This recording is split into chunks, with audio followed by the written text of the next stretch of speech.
Good morning to all of you. Today we are going to discuss about disaccharides. It contains two monosaccharide units. Already మనం carbohydrates గురించి చెప్పుకున్నాం కదా. So ఈ carbohydrates అనేవి based on the presence of monosaccharides, అంటే ఎన్ని మోనోసాక్రైడ్స్తో made up అవుతున్నాయో దాన్ని బేస్ చేసుకొని మనకి 4 టైప్స్ కింద క్లాసిఫై అయినాయి కదా. అందులో మనం మోనోసాక్రైడ్స్ గురించి చెప్పుకున్నాం. ఈరోజు డైసాక్రైడ్స్ గురించి చెప్పుకుందాం. ఈ డైసాక్రైడ్స్లో కనుక మనం చూసుకున్నట్టయితే 2 మోనోసాక్రైడ్ యూనిట్స్ అనేవి ప్రజెంట్ అయి ఉంటాయన్నమాట. ఓకేనా. ఈ 2 మోనోసాక్రైడ్ యూనిట్స్ అనేవి ఒక గ్లైకోసైడిక్ బాండ్స్తో లింక్ అయి ఉంటాయి. ఈ గ్లైకోసైడిక్ బాండ్స్ అనేవి ఏ విధంగా ఫామ్ అవుతాయంటే, ఎప్పుడైతే ఈ కార్బోహైడ్రేట్ మాలిక్యూల్ అనేది హైడ్రాలిసిస్ అవుతుందో అప్పుడు మనకి వాటర్ మాలిక్యూల్ అనేది బయటికి రిలీజ్ అయిపోతుంది అనమాట. ఓకేనా. రిలీజ్ అయిపోయి ఆ ప్లేస్లో మనకి ఈ 2 మోనోసాక్రైడ్స్కి మధ్య ఒక గ్లైకోసైడిక్ లింకేజ్ అనేది ఫార్మేషన్ జరుగుతుంది. ఓకేనా. సో ఈ విధంగా మనకి 2 మోనోసాక్రైడ్ యూనిట్స్ అనేవి గ్లైకోసైడిక్ బాండ్స్తో లింకేజ్ అయ్యి మనకి ఒక డైసాక్రైడ్ మాలిక్యూల్ కింద మనకి మారుతూ ఉంటుందన్నమాట. These are crystalline water soluble sweet to taste. ఇవి మనకి క్రిస్టలిన్ ఫార్మెట్లో ఉంటాయి, వాటర్లో సాల్యుబుల్ అయిపోతాయి. నెక్స్ట్ ఇవి టేస్ట్ చూసుకుంటే స్వీట్గా ఉంటాయన్నమాట.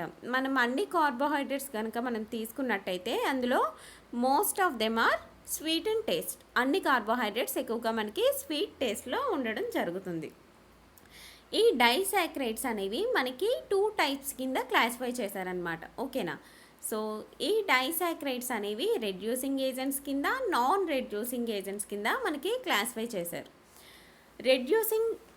రెడ్యూసింగ్ షుగర్స్ అంటే ఏంటంటే, it is nothing but sugar that is capable of acting as a reducing agent. A sugar అయితే రెడ్యూసింగ్ ఏజెంట్ కింద యాక్ట్ చేయగలదో దాన్నే మనం రెడ్యూసింగ్ షుగర్స్ అంటాం. ఓకేనా. అదే కనుక మనం ఒక ఆల్కలైన్ సొల్యూషన్లో కనుక మనం తీసుకున్నట్టయితే ఒక రెడ్యూసింగ్ షుగర్ అనేది ఆల్డిహైడ్స్ని కానీ కీటోన్స్ని కానీ ఫామ్ చేసుకుంటూ ఉంటుందన్నమాట. ఓకేనా. Which allows to act as a reducing agent. For example Benedict's reagent. ఓకేనా. బెండిక్స్ రియేజెంట్లో వాటిలో కనుక మనం చూసుకున్నట్టయితే రెడ్యూసింగ్ ఏజెంట్స్ని మనం అబ్జర్వ్ చేయొచ్చు. అంటే ఈ రెడ్యూసింగ్ ఏజెంట్స్ ఆర్ రెడ్యూసింగ్ షుగర్స్ని మనం సింపుల్గా చెప్పుకోవాలంటే, ఏ కార్బోహైడ్రేట్స్కి అయితే ఫ్రీ ఆల్డిహైడ్స్ కానీ కీటోన్ గ్రూప్స్ కానీ ఉంటాయో అవి రెడ్యూసింగ్ ఏజెంట్స్ కింద యాక్ట్ చేస్తాయన్నమాట. ఓకేనా. వీటినే మనం రెడ్యూసింగ్ షుగర్స్ అని అంటాం. ఎగ్జాంపుల్ ఏంటంటే గెలక్టోస్ కావచ్చు, గ్లూకోజ్ కావచ్చు, ఫ్రక్టోస్ కావచ్చు, నెక్స్ట్ మాల్టోస్, లాక్టోస్, ఇవన్నీ రెడ్యూసింగ్ ఏజెంట్స్లోకి వస్తాయన్నమాట. ఓకేనా. Next non reducing agents. Non reducing agents has no free carbonyl groups. ఇందులో మనం ఎటువంటి కార్బోనైల్ గ్రూప్స్ అనేవి మనం అబ్జర్వ్ చేయమన్నమాట.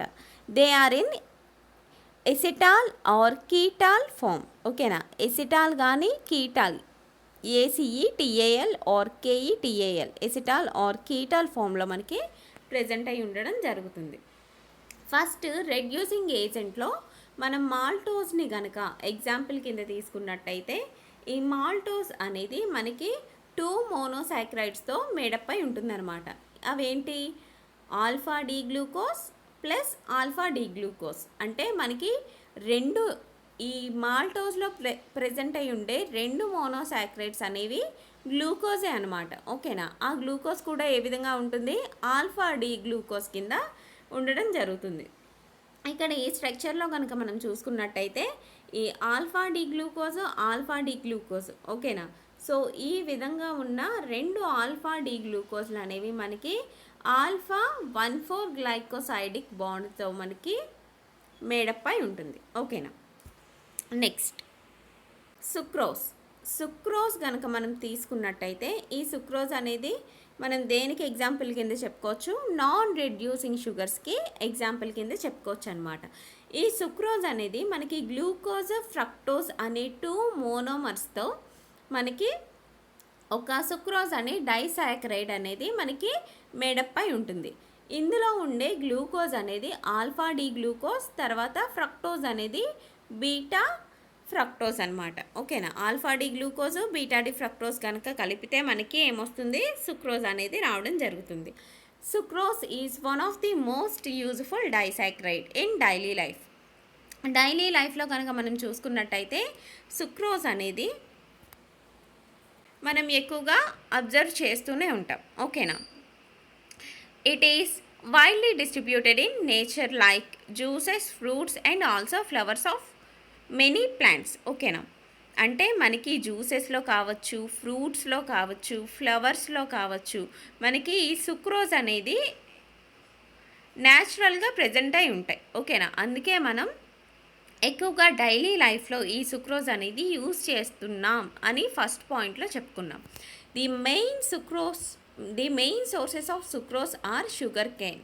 ఓకేనా, ఈ సుక్రోజ్ కనుక మెయిన్ సోర్స్గా కనుక మనం తీసుకున్నట్టయితే, అంటే సుక్రోజ్ ఎక్కువగా ప్రజెంట్ అయి ఉన్న సోర్స్ ఏంటంటే షుగర్ కేన్ అని మనం చెప్పుకోవచ్చు. ఓకేనా, ఈ షుగర్ కేన్లో కనుక మనం చూసుకున్నట్టయితే 15-20% వరకు సుక్రోజ్ అనేది ప్రజెంట్ అయి ఉంటుంది. ఇప్పుడు మనం జ్యూసెస్లో కావచ్చు, ఫ్రూట్స్లో కావచ్చు, ప్రతి దాంట్లోనూ ఉంటుంది. కాకపోతే మనం ఈ సుక్రోజ్ని ఆర్టిఫిషియల్గా యూజ్ చేయాలన్నా, లేకపోతే మనం ఎక్కువ సుక్రోజ్ని మనం ప్రొడ్యూస్ చేయాలంటే దానికి ఒక సోర్స్ అనేది ఖచ్చితంగా కావాలి. అప్పుడు మనం ఏదైనా సెలెక్ట్ చేసుకోవాలి అనుకుంటే అందులో ఖచ్చితంగా ఎక్కువ సుక్రోజ్ కంటెంట్ ఎందులో ఉంటుందో దాన్నే మనం సోర్స్ కింద తీసుకుంటాం కదా. అలాంటి పర్పసెస్లో మనం షుగర్ కేన్ని తీసుకోవడం జరుగుతుంది. నెక్స్ట్ షుగర్ బీట్లో కనుక మనం చూసుకున్నట్టయితే 10-17% సుక్రోజ్ అనేది ఉండడం జరుగుతుంది. ఓకేనా, sucrose is Dextro rotatory in nature. మనకి ఈ సుక్రోజ్ అనేది ఒక డెక్స్ట్రో రొటేటరీ నేచర్లో ఉండడం మనం అబ్జర్వ్ చేయొచ్చు. ఏదైనా సబ్స్టెన్స్ అనేది, ఓకేనా, ఏదైనా కాంపౌండ్ అనేది ప్లేన్ పోలరైజ్డ్ లైట్ని క్లాక్ వైజ్ డైరెక్షన్లో కనుక రొటేట్ చేస్తే దాన్ని మనం ఏమంటాం, డెక్స్ట్రో రొటేటరీ అని చెప్తాం. ఓకేనా, సో ఎప్పుడైతే మనకి ఒక సుక్రోజ్ మాలిక్యూల్ యొక్క మాలిక్యులర్ ఫార్ములా ఏంటి, C12H22O11. అంటే ఇందులో కార్బన్స్ 12 ఉంటాయి, హైడ్రోజన్ 22 ఉంటాయి, ఆక్సిజన్ 11 ఉంటాయి. ఓకేనా, ఎప్పుడైతే మనకి ఈ సుక్రోజ్కి వచ్చి ఒక హైడ్రాలిసిస్, మనం ఏమని చెప్పుకున్నాం ఇందాక,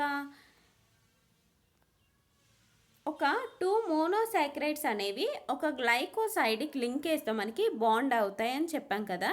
అంటే మనకి ఇక్కడ వాటర్ మాలిక్యూల్ అనేది రిమూవ్ అయిపోవడం వల్ల మనకి ఇక్కడ ఒక బాండ్ ఫార్మేషన్ అనేది జరిగింది. అదే మనకి వాటర్ మాలిక్యూల్ కనుక ఉండిపోతే, లేకపోతే ఇలా బాండ్ ఫామ్ అయిన తర్వాత ఏదైనా వాటర్ మాలిక్యూల్ వచ్చి కనుక మనకి రియాక్ట్ అయింది అనుకోండి, అప్పుడు బాండ్ ఫార్మేషన్ ఉంటుందా, రియాక్ట్ అయిపోయి బాండ్ ఫార్మేషన్ ఉండకుండా మళ్ళీ సేమ్ మోనోసాక్రైడ్స్ యూనిట్స్ కింద మారిపోతూ ఉంటుంది. ఇక్కడ కూడా మనకి ఇక్కడ C12H22. ఓకేనా, ఈ ఆల్ఫా డి గ్లూకోజ్లో ఉండే OH మాలిక్యూల్, తర్వాత ఇక్కడ ఆల్ఫా డి గ్లూకోజ్లో ఫస్ట్ కార్బన్ మీద ఉండే OH మాలిక్యూల్ అంటే హైడ్రాక్సిల్ గ్రూపు, తర్వాత ఈ ఆల్ఫా డి ఫ్రక్టోజ్ మీద ఉండే సెకండ్ కార్బన్లో ఉండే హైడ్రోజన్, ఈ రెండు కలిపి మనకి ఇక్కడ వాటర్ మాలిక్యూల్ కింద బయటకు వెళ్ళిపోవడం మనం అబ్జర్వ్ చేయొచ్చు. ఓకేనా, సో ఎప్పుడైతే మనకి వాటర్ మాలిక్యూల్ కింద బయటకు వెళ్ళిపోయిందో అప్పుడు ఈ రెండింటికి మధ్య మనకి ఒక గ్లైకోసైడిక్ లింకేజ్ అనేది మనం ఫార్మేషన్ అబ్జర్వ్ చేయొచ్చు. ఓకేనా, సో ఈ విధంగా మనకి సుక్రోజ్ మాలిక్యూల్ అనేది మనం అబ్జర్వ్ చేయొచ్చు అనమాట. ఇందులో మనకి ఎటువంటి ఆల్డిహైడ్ గ్రూప్స్ అనేవి ఉండవు కాబట్టి వీటిని మనం ఏమని చెప్పొచ్చు, నాన్ రెడ్యూసింగ్ షుగర్కి ఎగ్జాంపుల్ కింద చెప్పొచ్చు. ఓకేనా, నెక్స్ట్ లాక్టోస్. ఈ లాక్టోస్ మాలిక్యూల్లో కనుక మనం చూసుకున్నట్టయితే ఈ లాక్టోజ్ గెలాక్టోజ్ గ్లూకోజు కలిపి ఒక గ్లైకోసైడిక్ లింకేజ్ని ఫామ్ చేసుకొని మనకి లాక్టోజ్ అనే డైసాకరైడ్ కాంపౌండ్ అనేది ఫామ్ చేసుకుంటుంది అనమాట. ఓకేనా, లాక్టోస్ మాలిక్యులర్ ఫార్ములా వచ్చేటప్పటికి C12H22O11. ఓకేనా, present in cow milk and human milk. కొలెస్ట్రామ్లో కానీ ఓకేనా. కౌ మిల్క్లో కనుక మనం చూసుకున్నట్టయితే ఇది 4 to 6%, హ్యూమన్ మిల్క్లో అయితే 5 to 8% అనేది ఉండడం జరుగుతుంది. In the case of lactose which upon hydrolysis gives 2 units. ఓకేనా. సో పైన మనకి alpha D glucose, beta D fructose, ఓకేనా, ఈ రెండు కలిపి మనకి సుక్రోజ్ కింద ఫామ్ అవుతుంది. ఈ సుక్రోజ్ కనుక హైడ్రాలిసిస్ చేస్తే మళ్ళీ 2 మోనోసాక్రైడ్స్ కింద ఏ విధంగా డివైడ్ అయిపోతుందో అదే విధంగా మనకి ఇక్కడ లాక్టోజ్ కనుక చూసుకున్నా, ఈ లాక్టోజ్ కనుక మనం హైడ్రాలిసిస్ చేస్తే అది గ్లూకోజ్ కింద గెలాక్టోజ్ కింద మనకి మారుతూ ఉంటుంది. ఇక్కడ మనకి గ్లూకోజ్ ఒకే ఫార్ములా ఉంది, గెలాక్టోజ్ ఒకే ఫార్ములాలో ఉంది అని మనం కన్ఫ్యూజ్ అవ్వక్కర్లేదు. ఓకేనా. ఏవైనా 2 సిమిలర్ కాంపౌండ్స్ అనేవి రెండు ఒకేలా ఉంటే వాటి యొక్క మాలిక్యులర్ ఫార్ములా సిమిలర్ అయినా వాటి యొక్క స్ట్రక్చర్లో తేడా ఉంటుంది.